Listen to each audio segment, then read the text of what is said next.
Right, so this is going to be another movie review. This one's called Sweepers, 1997.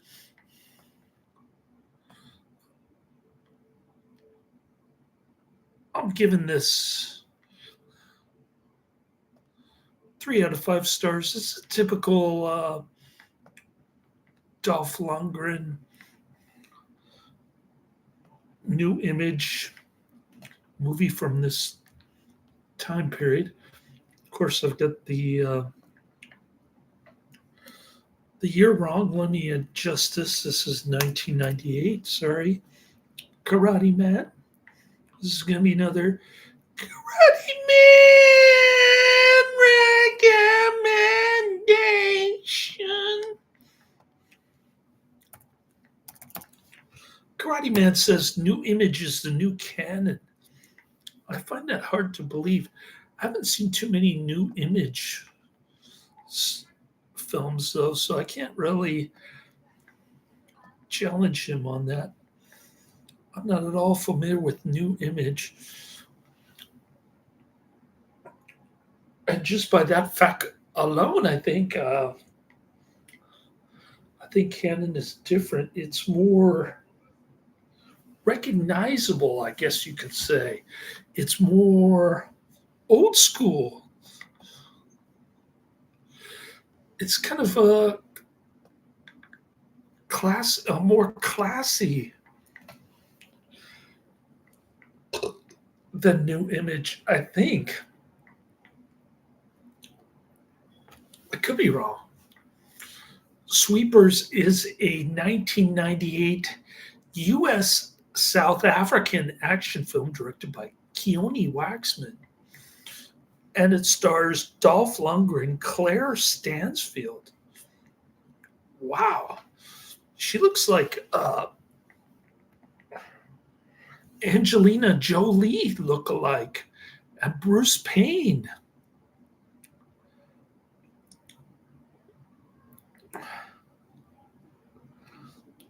Who was in Highlander Endgame. Bruce Payne? Do I even have that Highlander Endgame on my list?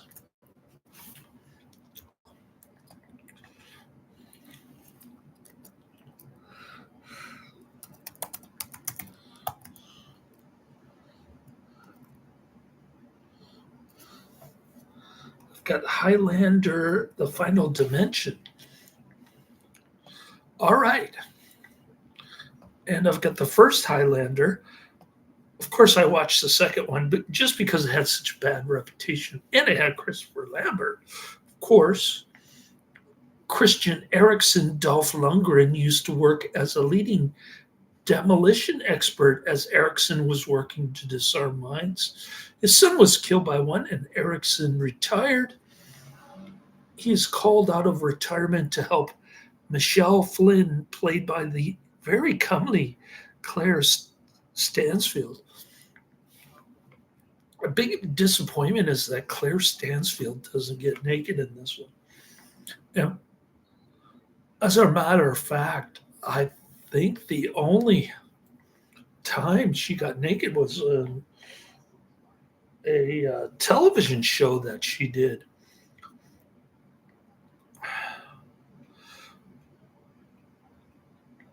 So Dolph Lundgren helps Michelle Flynn, Claire Stansfield, to disarm minefields in a humanitarian minesweeping operation in Angola. So he is doing noble work, I guess. Corporal acts of mercy, maybe. Eriksen subsequently discovers that new mines are being planted to kill people in the area. So it's got a cool plot twist. It's got a little tying up of loose ends at the end. I would say skip the middle part, only watch the beginning and the end. It's got a ton of impressive explosions. So I'm not saying it's all bad. I don't have a grudge against New Image. I'm just saying their stuff is mediocre. It's not all it's hyped up to be. It's not the second coming of canon, certainly. The promotional release poster looks pretty decent, or actually, it's a DVD cover. Release date 1998, running time 96 minutes.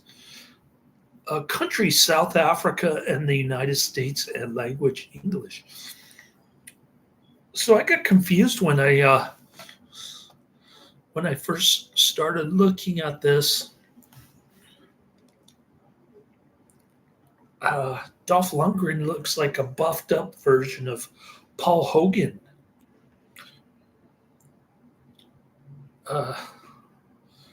The Crocodile Dundee. As Paul Hogan is pretty spindly, skinny.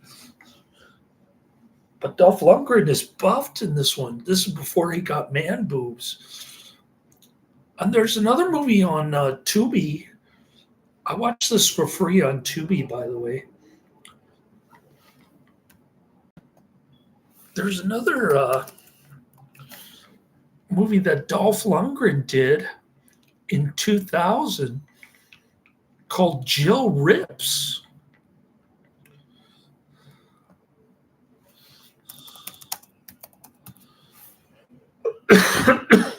And Karate Man didn't even recommend it. It might be one of Dolph Lundgren's better films. It gets a very low 3.9 out of 10 on IMDb, even lower than this one. Brian Christopowitz stated that Sweepers is a terrific action movie which is filled with multiple explosions and copious amounts of gunplay, and is one of the star Lundgren's best of the 1990s. Another reviewer stated that Sweepers is graced with some beautiful location shooting, a great cast, quality story with political implications and solid direction. A different reviewer stated the film is a hidden gem in the career of Dolph Lundgren. In contrast, Mick Martin and Marsha Porter stated that the film was evidence that Lundgren's career had hit rock bottom, and I think that's true. Because you look at the rating of Jill Rips, 3.9, and it just goes downhill from there. A reviewer for Video Store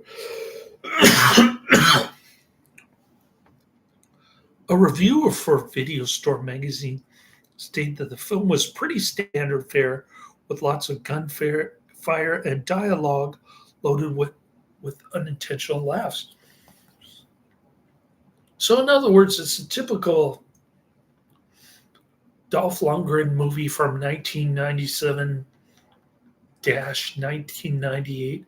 I don't know why I had 1997 as the year. Maybe that's the year that Tubi had, or YouTube, or Netflix. Probably Netflix had 1997. All right, Sweepers, 1998, rated R. 1 hour, 36 minutes, good time. Gets a low 4.3 out of 10 on IMDb, 2,000 ratings. So I'm actually being generous. I'm giving you a 6 out of 10, while the average rating on IMDb is only 4.3 out of 10. I'm being generous, but still not generous enough, according to Karate Man, because he loves this kind of stuff. A humanitarian mine-sweeping operation in Angola uncovers a covert operation that is planning new and deadly mines. So the middle part of the movie is quite boring. I like the humanitarian aspect of it, the the little plot twist explanation of the uh, the bad guy's motive. That was pretty good. Not so good that the Angelina Jolie lookalike didn't get naked, and there wasn't much going on in the middle of the movie. But like I said, skip the middle of the movie.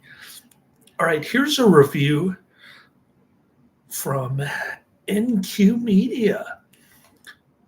Gives it an even higher rating of a 7 out of 10. So this is more along the lines of Karate Man thinking here.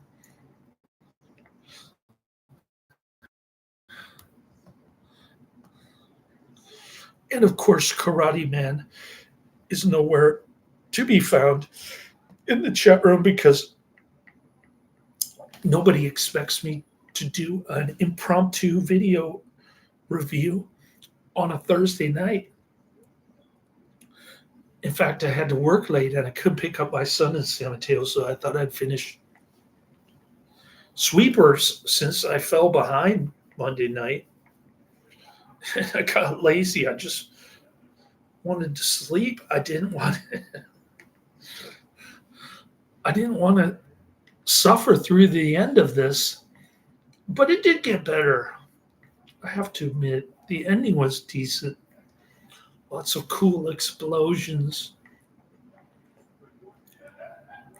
And a cool plot twist, too. All right, 7 out of 10. Here's NQ Media review on IMDb, dated January 12th, 2025. This is pretty recent. NQ Media titles the IMDb review as "Searching for Bombs is Never Easy for Lundgren."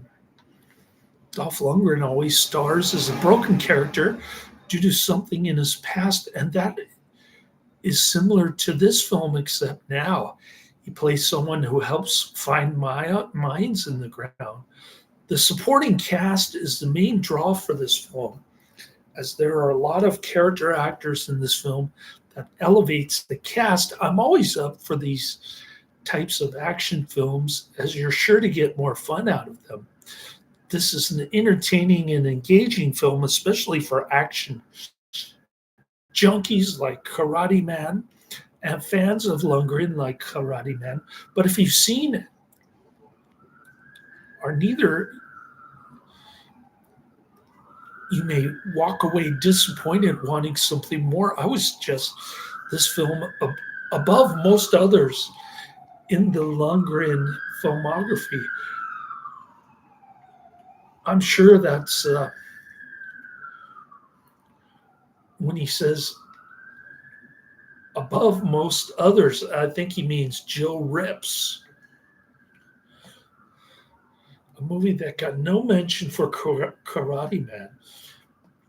Karate Man's only interested in the 90s Dolph Lundgren, although he did recommend a very recent Dolph Lundgren movie, surprisingly.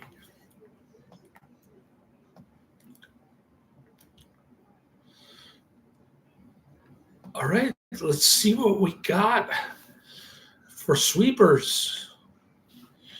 More like this. Silent Trigger, the piece. Oh, here we go. Torn from today's headline, Sweepers is a nonstop action-packed thriller set in war-ravaged Angola. Christian Eriksen is a leader in the humanitarian Order of Chivalry on assignment in Angola with his team of sweepers who are attempting to clear landmines from around rural villages where villagers and children are being maimed and killed daily. During one sweeping operation, Christian's 11-year-old son, Johnny, follows his father to a minefield, and during a rebel attack, Johnny is killed when he steps on a landmine. Why did Johnny go out there? He's 11 years old. He should know better. Back in the U.S., a terrorist attack at the home of a U.S. senator utilizes a new super advanced A6 landmine smuggled in from Angola. Bomb squad expert Michelle Flynn, who watched her fiance die in the attack, is sent on a covert operation to Angola to recover an A6 mine so that the political intrigue behind its manufacture can be revealed. And there is some intrigue there, I have to admit. Michelle joins forces with two Army minesweepers, Jack Trask and Ray Gunn, but their mission turns deadly when Jack and Ray are killed as the very landmine they had retrieved blew their helicopter apart, leaving Michelle alone and stranded in Angola. Having witnessed Christian, drunk in a local bar, stand up to the local thug Jaeger, who terrorizes villagers with landmines in order to protect his diamond mining and smuggling rackets, Michelle seeks out his help. Together, they retrieve an infamous A6 landmine from the same field where Christian's son was killed. In their quest to find the source of the deadly new landmines, Michelle and Christian uncover a devious plot to ship a trainload of the mines to the U.S. In an explosive showdown, Christian and Michelle battle Jaeger's thugs in a to-the-death fight through diamond mines and torturous jungle until they finally uncover the real and most unsuspected villain behind the deadly scene. It was a surprise. I wasn't expecting that. Rated R for nonstop brutal violence and some language. Nonstop brutal violence? I think that's a little exaggerated.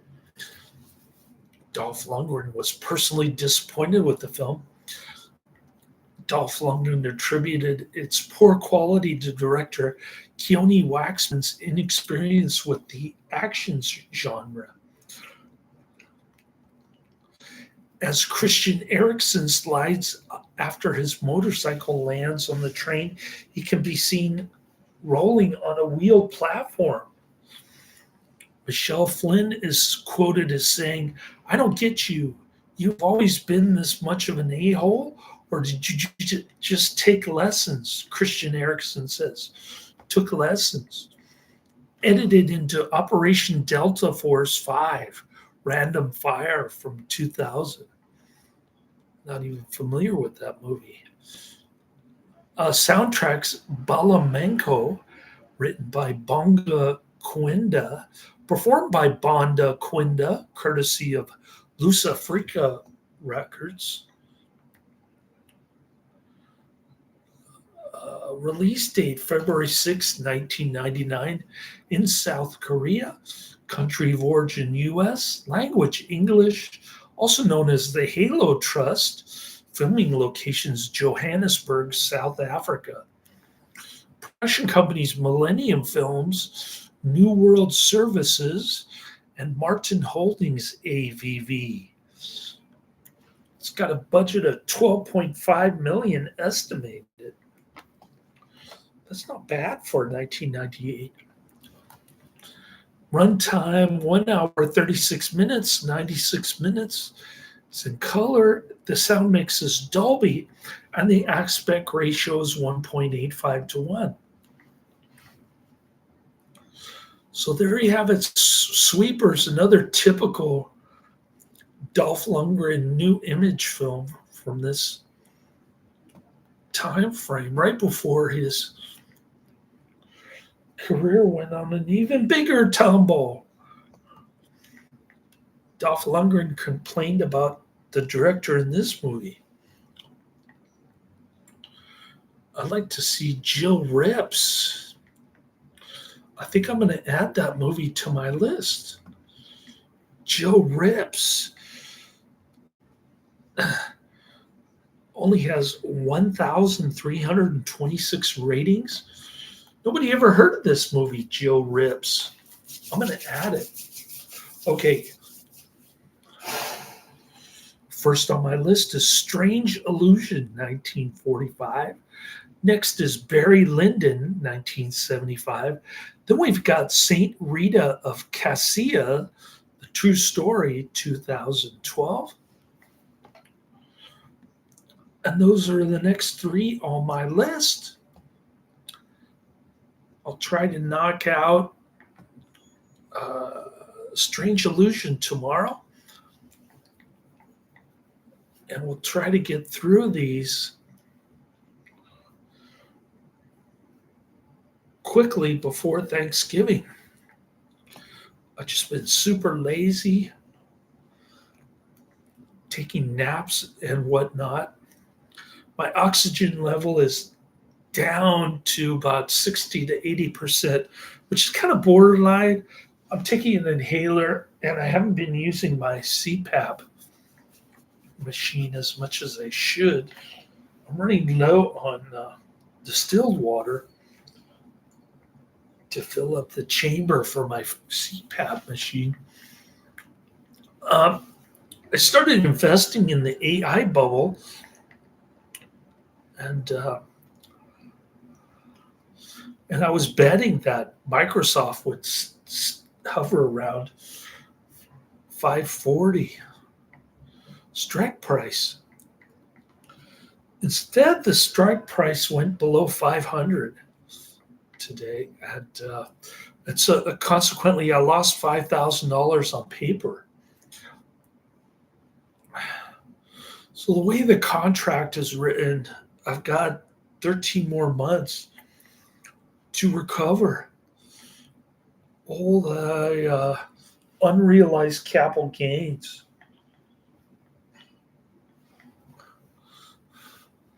On that contract, at least to get back to where it was when I bought it, maybe a little bit higher.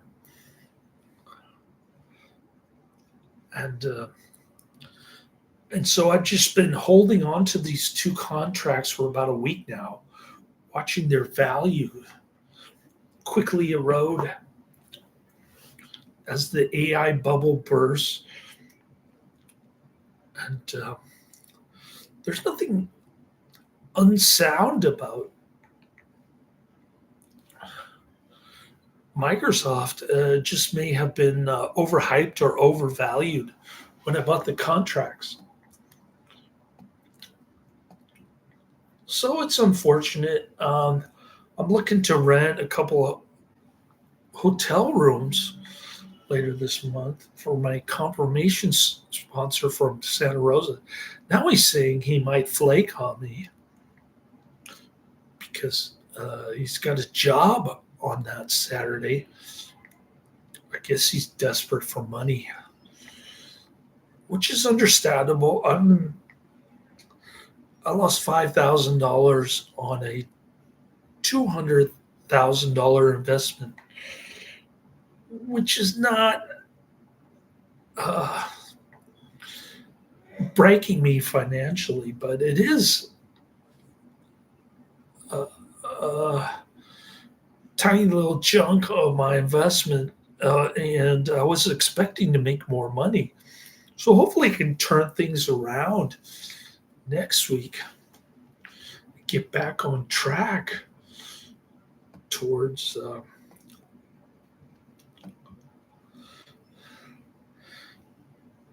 getting my initial investment back. I need to make about $10,000 next week to get the initial investment back plus $5,000 profit. So that's my goal for next week. I just got to keep plugging away at the options contract.